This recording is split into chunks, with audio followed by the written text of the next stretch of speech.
Hello and welcome, everyone. I am Chris Hyams, CEO of Indeed. I identify as white, straight, cisgendered man, and my pronouns are he and him.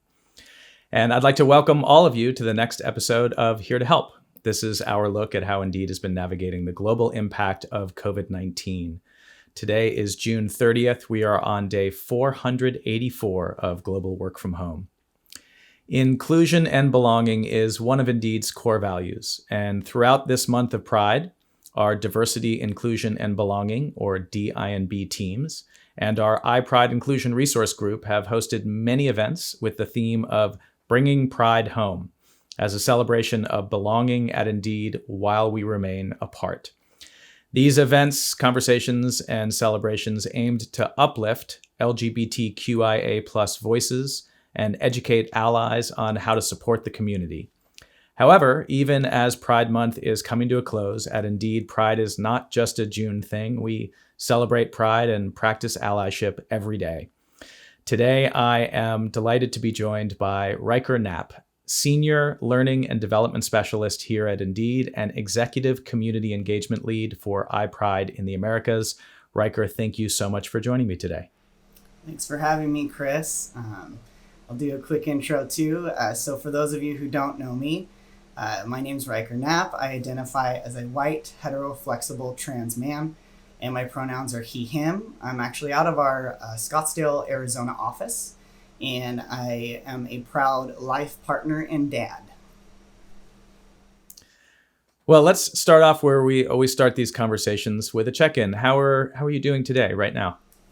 I'm actually doing pretty good. I'm pumped to be here. I feel like I've, gotten to a point where I've adjusted to work from home pretty good. I definitely have my spouts of missing the in-person collab moments with coworkers, and then just being able also to teach folks in person. I miss those moments as well, but I feel pretty good. Well, we have a lot to cover, but since you mentioned teaching, before we dive in, can you tell us just a little bit about what it is that you do every day to help people get jobs? Yeah. So what I do every day directly correlates to employee retention, professional development, and career progression. And so I kind of like to say I help people grow at their job.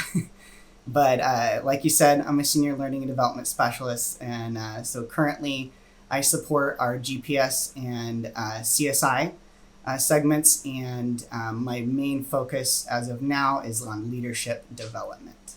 So you have had a really interesting and varied career and a number of different roles before you found that learning and development was the place where you belong. Can you talk a little bit about some of the other roles you had and how that helped shape you in your professional life? Yeah. So it's actually it starts out as an ironic story, if you will. I did not grow up enjoying school or the classroom setting whatsoever. I struggled a lot because of undiagnosed learning disabilities at the time. And then because of that, I had teachers that grew frustrated with me, some that were fine to leave me behind. And so it put a bitter taste in my mouth around school and learning just in general. What I did do, though, is I channeled a lot of the energy I had in me into art and into my creative side. I think I chose that path because you can't really be wrong there. So it's an easy way to express that stuff and not be ridiculed for it. So it felt safe. Unfortunately, art doesn't really pay the bills very often. So for an adult job, I had to go look for something to pay my bills. And at that point in my life, I was in my early 20s. I had recently come out as part of the LGBT community. In my search for this adult job, I actually was looking for a company and not specifically a job role. I wanted to work somewhere that was a company that cared about their employees, that was obviously LGBT inclusive, and I wanted it to just be somewhere that I knew I could thrive and that people would be advocating for me. Being in Arizona as well was somewhat of a hurdle in that space. We're not Silicon Valley. We don't have all these big, huge companies here. Especially, we're talking about close to 12 years ago. So at that point, the only thing that was out here was PayPal. And I essentially applied for every single entry-level position they had. And I landed a debt collector job. I knew some things about finance. I grew up with a father that owned his own business. He was a CFP, so a certified financial planner. Some fun things we did was talking about the stock market when it used to be printed in the newspaper. And so I knew some things about finance, but I hadn't really learned the back end of stuff. What I learned quickly in that role is that it was a very emotionally taxing position. Sitting and talking to folks, so outbound calling and talking to folks day after day about the hardships, their financial hardships, their personal hardships. Talking to people about, I'm unemployed, I can't pay any of my bills right now. Me paying you this bill is either I pay you or I don't feed my kids. Or how their medical conditions were so severe that they couldn't work, and also their insurance found a loophole in order to drop them. And so that's the only thing they could afford to pay. And then, some of the more tricky conversations were people having no idea that the debt even existed because it was a form of like family fraud, someone they felt they could trust charged against them. So it was some interesting conversations to navigate, but also at this point in my life, outside of, coming into like my identity and all of that, I had also lost both of my parents at this point in my life. So in this heightened sense of existence and life being precious to me, having these conversations with people, I like to say that I got a lot of growth out of all of it, because what I did is my empathy and my compassion muscles got worked out a lot. So I got really buff in that area, if you will. And that growth actually is what projected me forward in my career. I learned really quickly that it paid off far more to sit and listen and be an ear for people than to go through the motions of what was being told for me to do on these types of calls. And through this, I actually promoted fairly quickly. Within like a 14-month time frame, I went from, just dialing out to then mentoring to assisting with training classes to then getting into late stage collections. So helping people navigate their 6-month plus past due bills, and then went for a team manager position and got it. And one of the main things was that I had leaders around me this whole time, of course, right? I'm reporting to people. And I was very lucky, blessed, whatever, to have a specific leader that was truly invested in my development. They saw my authenticity, they saw my empathy, and they wanted to see me. They used to say this to me, but they wanted to see me be their boss someday. And they invested in me, and they were able to kind of diagnose things about myself. I was young. I was, still figuring out myself. They were able to help me hone in on the things that I loved and what I was good at. And I believe that all of these experiences combined are actually what shaped my superpower as an educator, which I feel is my empathy and my understanding of what it means to truly have a safe space when you're learning something new. It's a really amazing story to me in that, clearly because of what we do at Indeed, we help people get jobs. One of the things we talk about is just the power the meaning of a job in someone's life. It is, for a lot of people, a job is a job, and it's just a paycheck. But if you show up, in more ways than one, those experiences can really have a profound impact. And something like being a debt collector, which might not be something that you would have thought would have been a profound experience, can open us up to a new way of looking at the world. And that's really powerful. So you talked about having these leaders, and I know in our discussion yesterday when we were getting ready for this, you talked in particular about one manager who really helped you find this passion. Can you talk a little bit about that experience? Yeah.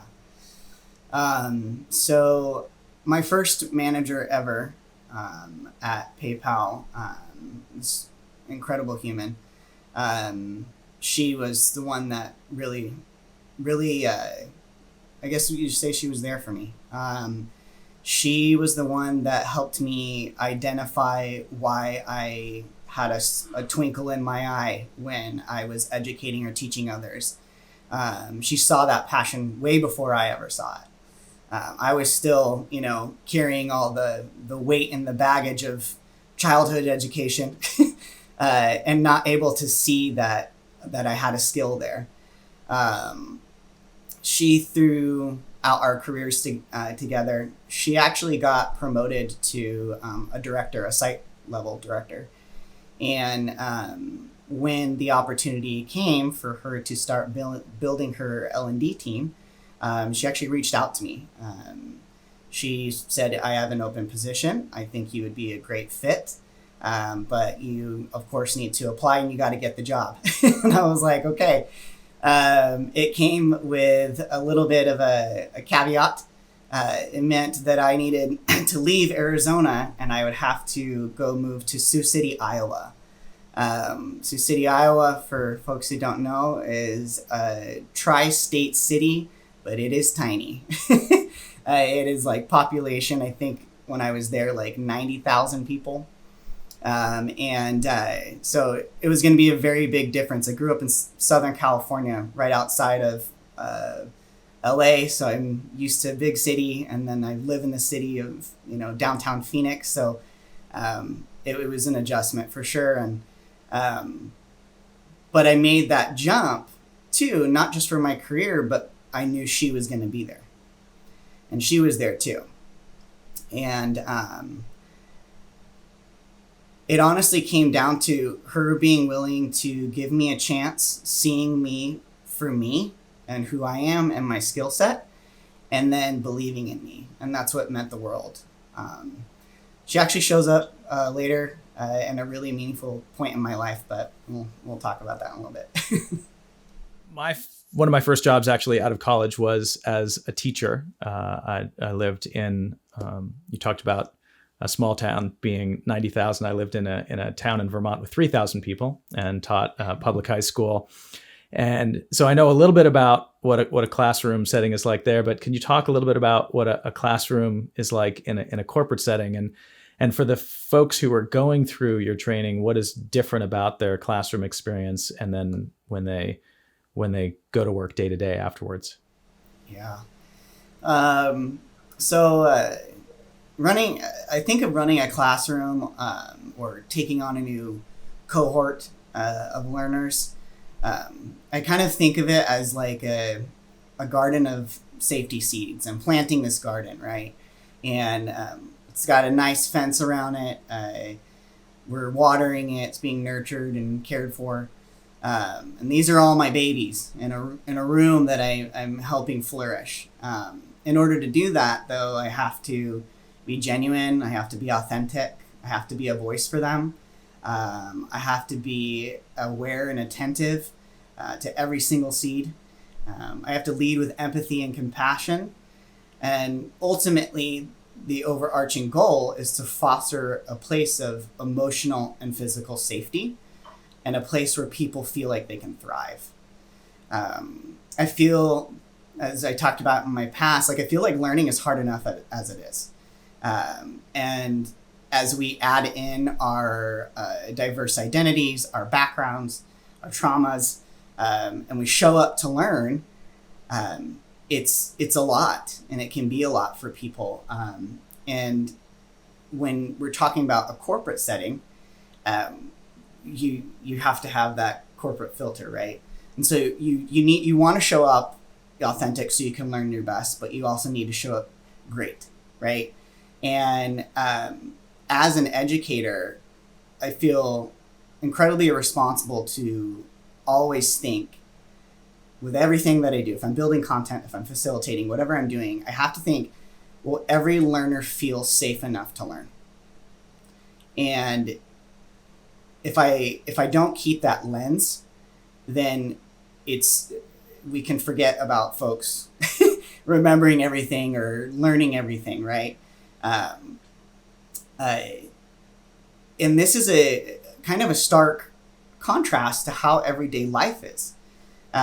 Honestly, when our cohorts bloom and they're plucked and placed where they're supposed to go, I go through a spout of worrying about them, because I know that when they're out there in the real world, they're going to have to find their own resources. They're going to have to be adaptable to the types of leaders that they get, and leaders can change a lot over your lifetime in a workplace.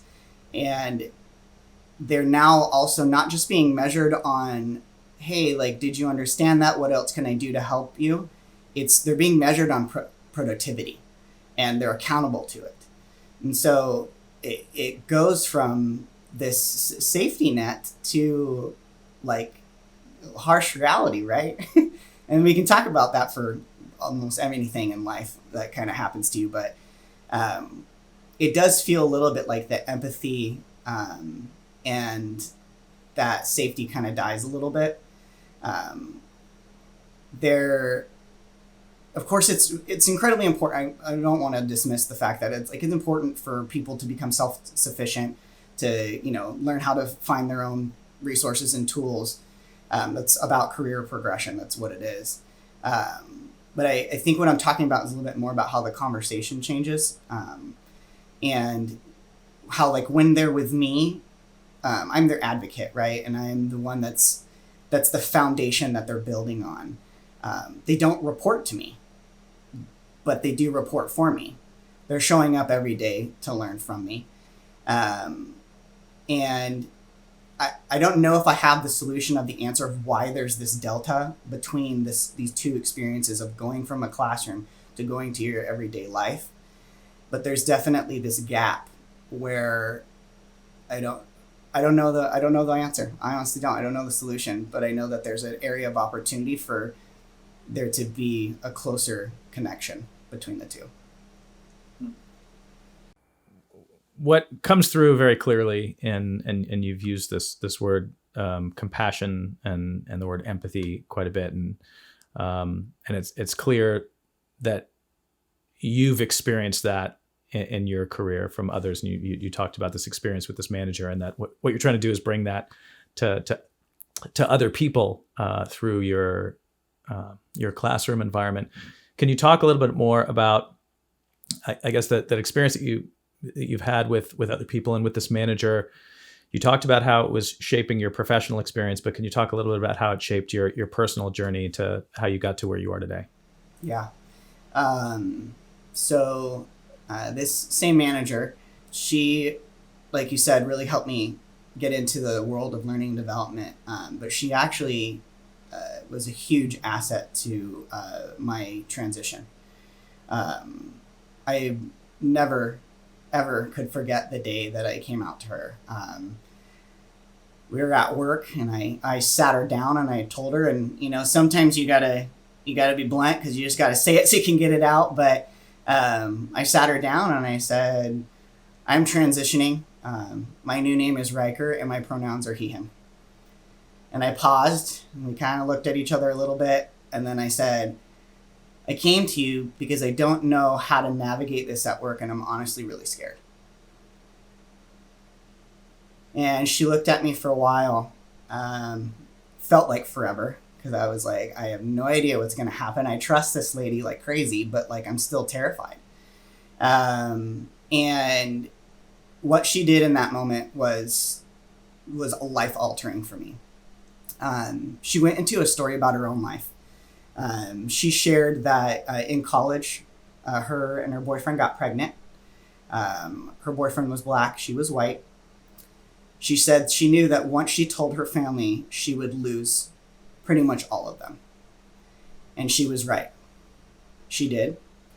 But she shared that the love for her daughter, her unborn child, and the love for herself was more valuable to her than she was willing, and what made her willing to go through those losses of all the people around her. And on the flip side of that story of hers is that her daughter is now a lawyer and is thriving in life, and she still doesn't have contact with her family. And the whole point of her telling me this story was to show me true empathy for what I was sharing. She knew that by me sharing this with her, I was scared because I was afraid I was going to lose her. I was afraid I was going to lose every single person that was what made me safe and that I thought were people I could turn to. Which is the true definition of empathy, right? She identified something inside herself that could understand what I was going through. And beyond that, she asked me like, okay, like, how do you want to do this? How do you want to come out? And I told her I want to go to every team huddle and I want to tell my story. It's my story and I want to share it. She agreed and she showed up to every single one with me. She stood next to me every single time. And this interaction has now become essentially my beacon of how I interact with others throughout my career. When I am in a classroom, if I am, working with my coworkers on my team, we all have these moments in life, no matter what the context is, where we have to channel that piece of empathy in order to be there for the person and to ensure that we are providing a safe space, especially in the workplace.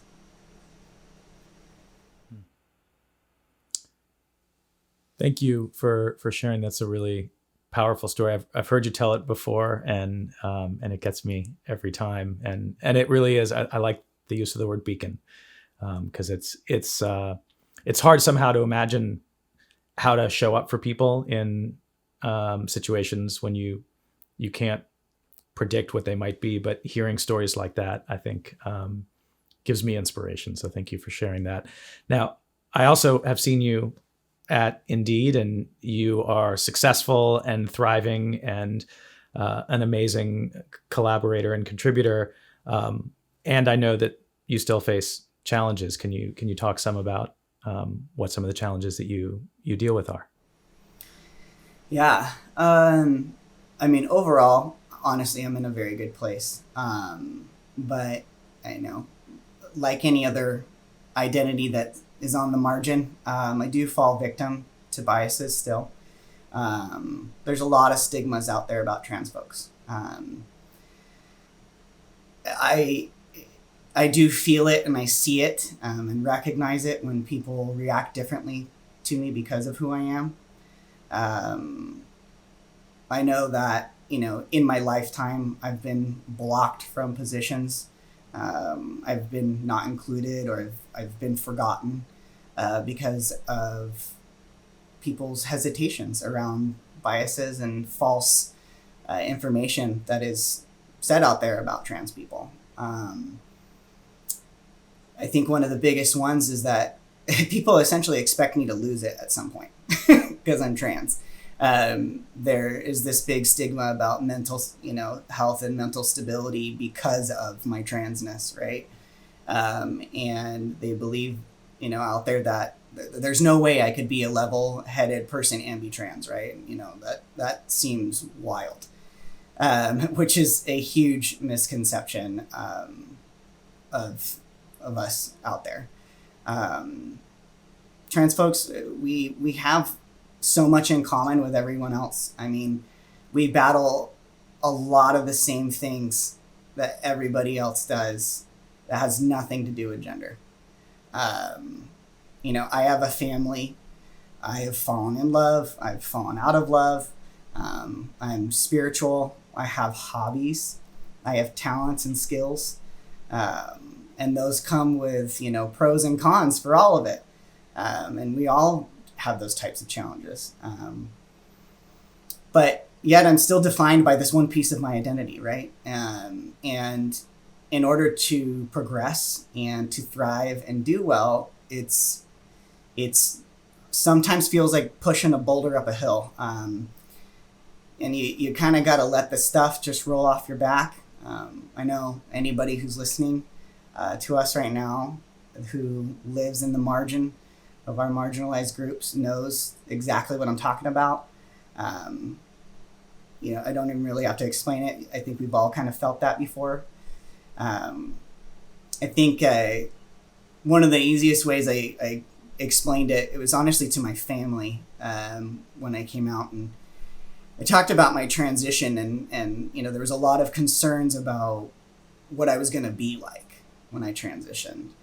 And I was speaking to one of my sisters, and I was like, Joanne, it's not a brain transplant. I still have the same thoughts, the same memories, the same ambitions, the same feelings. I still remember when we were little, we would go to McDonald's, and you're a vegetarian, so I'd eat the meat patty and you'd eat the buns. Like, none of that changes. Like, all these things are the same. Think of it like any other life transition. Pretend I'm getting married. You would support me through that transition. You would support me through, why is this person never leaving my house? Why are they always around? Right? You would support me through those conversations. My last name would change. Like, there's a lot of things that would alter, and I would need your support. And if it was treated as such, right, it wouldn't feel as weird. It would surprise people how normal the change truly is for us. So I mentioned at the beginning our DI and B team. So in the corporate world, this work is sometimes D&I, diversity and inclusion. Sometimes it's DEI, diversity, equity, and inclusion. At Indeed, LaFawn Davis, who came in and really, we'd been doing work with IRGs before, but LaFawn really got us to where we are today. And she added the B for belonging, diversity, inclusion, and belonging. And that's something that's really important. I would love to hear you talk a little bit about what belonging means to you, and then in particular in your work, how learning and development can help create a culture of belonging and compassion in an organization. Yeah. For me, it means safety. I use that experience that I shared earlier with that manager to remind me of, in all those moments of life, what we need to do to be someone like her. And I think L&D specifically, we're at that front line of fostering safety. We're the first people that see that group of new people that come through the door, right? And it's our job to build that safe space when people walk in the door day one. It's on us to reset the safety sometimes when we're doing continued education or leadership development, right? It's us to recalibrate and say, hey, this is safe for you to pause and learn and then carry forward and progress in your career. I often think about like how the outside world is honestly really scary for a lot of us. And people, to say it bluntly, speaking for myself, people want to do harm to people like me. And others in different marginalized communities, but I don't know why, but it's a reality that people get so visceral about the existence of me that they want to harm. And with all of that going on in the outside world, our inside world should be as safe as possible. And I think work is 100% part of our inside world. I say that because the average person actually spends close to 90,000 hours working in their lifetime. That's essentially 30 straight years. If I'm going to spend a huge majority of my life doing something, I want to love it. I want to be emotionally safe doing it. And I want to be supported in it. And being in L&D, we get to do that for people. We get to build that safety for the 30 years that they're gonna be in the workplace. And I think it's a really valuable and impactful place to be in. You've been talking about being on the educating side, but talking about the learning side, which is really what this is all about. And what does it mean to be open to learning? Everything that we think that we understand about human psychology is that we are resistant to new ideas. People don't like to change, and yet you have to have this openness to take on new things. So how does that show up in the classroom? Yeah, that question's a doozy always, because there's so much that goes into a learner's openness to learn. First, I guess I'll call out that like the openness to learn and the resisting new ideas honestly can't exist one without the other. As you learn new things, you need to be open to new ideas that are shared with you. That comes with people having a really hard time with change. Like you said, this is why when we're teaching new things to people, we need to foster that environment. Like I've been saying, that feels inclusive, that feels safe, that people who have their guard up feel like they can let it down in order to let new things in. And again, like I said earlier, we got to keep thinking, will every learner feel safe enough to learn? And if we don't foster that safe space, again, we are not going to have people that are going to have the ability to absorb the information we want them to. This also goes way beyond the classroom. This applies to peers teaching peers. This applies to leaders leading teams and to leaders leading companies, right? So we're essentially kind of getting into brain science here, but if you don't feel safe, you are now triggering someone's fight or flight. And for an example, let's say you're walking over a very high, old wobbly bridge. And while you're on this bridge, someone on the other side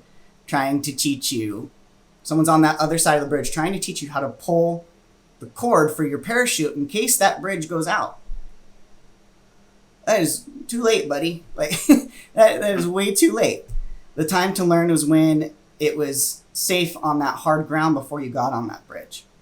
And I guess what I'll say is if you are running into folks, whether they report to you or what, and they have a resistance to learning or to something new that is coming out on your team, I would do self-reflection and I would ask, because this is what I do as an educator, I would ask, have I fostered a safe space? If you don't know the answer to the question, I would encourage you to ask and be open to the answers you might get. I can think of situations in my career where I've thought, gosh, I don't think this concept is that hard, but this group of folks are not getting it. And I don't understand why. And it could have been a scenario where maybe there was a class clown, right? And they're causing a distraction, which then is causing a frustration. And then it feels unsafe because we're now having this internal conflict in the classroom. And as the person who's in charge of providing the education, it's also on me to mitigate that situation from happening or stopping it. And so there's a lot of scenarios that can come up that prevent people from having that openness to learning and then also causing the resistance. I feel like everything that you're saying makes so much sense and it feels completely radical. Like I don't think this is how most people think about the role of education in the classroom, either in school growing up or in a corporate setting. So it's inspirational. I want to just take a moment. So it's the last day of June here. June is Pride Month. Can you talk a little bit about what Pride means to you? Yeah, of course, Pride means a lot to me, specifically because of the history that it holds. There are so many that I get emotional about history sometimes, sorry. But there's been so many that have come before me who've lost their lives, who have paved the way. I talked about, challenges that I face still. They're nothing compared to the people before me. And so for me, Pride Month is a time to celebrate them, celebrate myself, and others like me. It also reminds me to take pause and look back and say, dang, look at me. Look where I'm at. Look what I did when a lot was against me, and to be really proud of myself.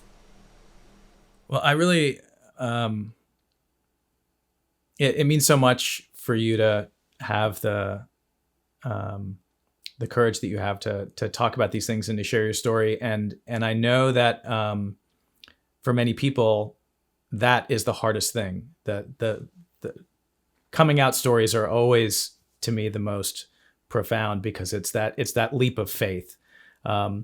And to some degree, every time that in a public forum, you're just talking about who you are, you're making that leap of faith over and over again. What inspires you to put yourself out there like this?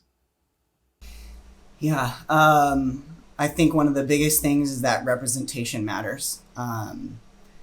Even within my own community, my own trans existence, I do sit in a lot of privilege in that space. I'm white. I pass as a cis male. I'm able-bodied. I also have a wonderful job that allows me to be out and celebrate that. So therefore, I have the ability to actually choose to be visible. There are so many trans folks that are forced to be stealth.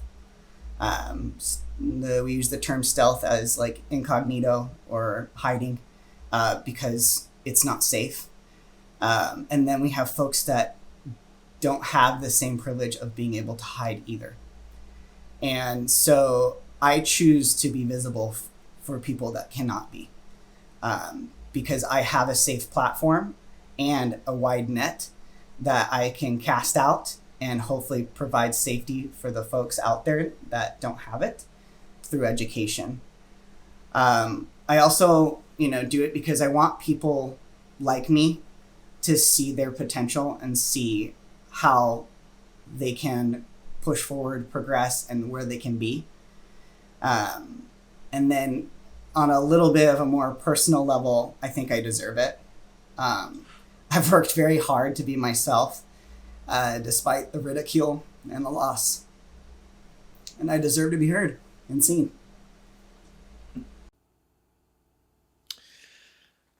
Well, as we wrap up, I'd like to just ask what I normally ask at the end of these discussions, which is looking back over the past 16 months and throughout the course of this pandemic. There's been so much that's gone on. Can you talk about something that has happened that has given you some optimism for the future? Yeah. So I'm actually really optimistic for the elevated compassion of people's diverse lives that I feel like the pandemic gave us. So something that it did for us is it gave us a glimpse into the lives of our coworkers and the diversity of our everyday lives. What came along with that is that how much we truly have in common when we take that corporate hat off and we stop looking at the surface.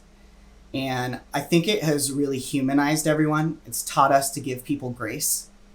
I'm optimistic about how this will actually translate into an in-person work environment, because I foresee an evolution around leadership approaches.